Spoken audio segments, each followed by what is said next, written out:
दीपावली त्योहार का आगाज हो गया है। इससे पहले लोग इसकी तैयारियों में जोर शोर से लगे हुए हैं। घर पर साफ सफाई और रंग रोगन का काम किया जा रहा है। लोग अपने घरों में रंग बिरंगी लाइटें लगा रहे हैं, जिससे कि प्रकाश पर्व दीपावली पर रोशनी की कमी ना रहे। तैयारियां करे भी क्यों ना, आखिर दीपावली त्योहार ही ऐसा है कि चारों ओर एक नया ही माहौल नजर आता है। नमस्कार, स्वागत है आप सभी का श्री न्यूज में और मैं हूं आपके साथ यूवी चौधरी। दिवाली मनाने की परंपरा में समय दर समय बहुत बदलाव आया है। रीति रिवाजों और परंपरा से भली भांति अवगत न होने की वजह से लोगों ने दिवाली को अपने अपने तरीकों से रूपांतरित कर लिया है। दीपों के पर्व दिवाली को कार्तिक मास की अमावस्या तिथि पर मनाया जाता है। दिवाली पर लोग दीप जलाते हैं, मिठाइयाँ खाते हैं और खिलाते हैं। घर पर लक्ष्मी गणेश का पूजन होता है और सभी एक दूसरे को दिवाली की शुभकामनाएं देकर खुशियां मनाते हैं। लेकिन इसी के साथ दिवाली पर खूब पटाखे भी जलाए जाते हैं। लेकिन क्या आप जानते हैं कि दिवाली पर आतिशबाजी की परंपरा की शुरुआत कैसे हुई? दिवाली पर दीप जलाने के संबंध में तो कई पौराणिक लेख मिलते हैं, लेकिन इस दिन आतिशबाजी करने के संबंध में कोई ठोस प्रमाण नहीं मिलता। इस बात से तो सभी वाकिफ है कि दिवाली क्यों मनाया जाता है। भगवान श्री राम जब 14 साल का वनवास पूरा कर अयोध्या लौटे थे, तब अयोध्या वासियों ने इसी खुशी में घी के दीप जलाकर उनका स्वागत किया था। इस दिन कार्तिक माह की अमावस्या तिथि थी, इसलिए इस दिन दीप जलाने का महत्व है। पटाखों के प्रचलन और इसके इतिहास को लेकर ऐसा कहा जाता है कि पटाखे जलाने की परंपरा की शुरुआत मुगल काल से हुई थी।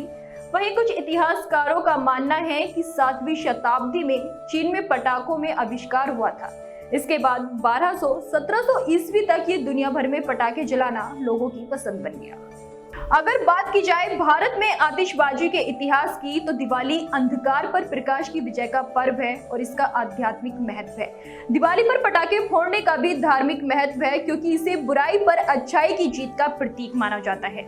पटाखों की आवाज से आसपास की बुरी शक्तियों का नाश होने के विश्वास किया जाता है। इसके अलावा ये उत्सव का आनंद और उल्लास बढ़ाने का एक तरीका है, जिससे लोग एक साथ मिलकर खुशी मनाते हैं। कुछ इतिहासकारों का मानना है कि भारत में पटाखे या आतिशबाजी मुगलों की देन है, क्योंकि मुगल वंश के संस्थापक बाबर के देश में आने के बाद ही यहाँ बारूद का इस्तेमाल होने लगा, इसलिए भारत में इसकी शुरुआत मुगल काल से मानी जाती है। हालांकि प्रमाण के साथ ये कहना मुश्किल है कि देश में पटाखे या आतिशबाजी का प्रचलन कब शुरू हुआ, लेकिन ये तय है कि ये परंपरा चीन की देन है और आज भी यहाँ पटाखे जलाने की परंपरा प्रचलित है। चीन के लोगों का ऐसा मानना है कि आतिशबाजी के शोर से बुरी आत्माएं, विचार, दुर्भाग्य आदि दूर हो जाते हैं। आज अन्य त्योहारों पर भी, जैसे नववर्ष, गणेश चतुर्थी और क्रिसमस पर पटाखे फोड़े जाते हैं। कई लोग विशेष अवसरों और समारोह में भी पटाखों का उपयोग करते हैं। ये उत्सव की भावना को बढ़ाता है। हालांकि समय के साथ साथ पटाखों का स्वरूप भी बहुत बदल गया है। सबसे पहला पटाखा चीन में 600-900 AD के आसपास बांस का बनाया गया था।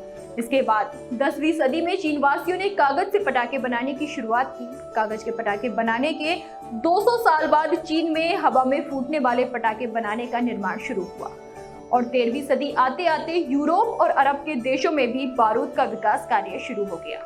आज पटाखों का स्वरूप इतना बदल गया है कि केवल चीन और यूरोप के देशों ही नहीं, बल्कि दुनिया भर में पटाखों के आधुनिक किस्से मौजूद हैं और बांस या कागज से बनने वाले पटाखों की आतिशबाजी अब रिमोट से होने लगी है। फिलहाल मेरे साथ इतना ही। ऐसे ही दीपावली से जुड़े किस्से जानने के लिए देखते रहिए श्री न्यूज। इसी के साथ आप सभी को हैप्पी दीपावली।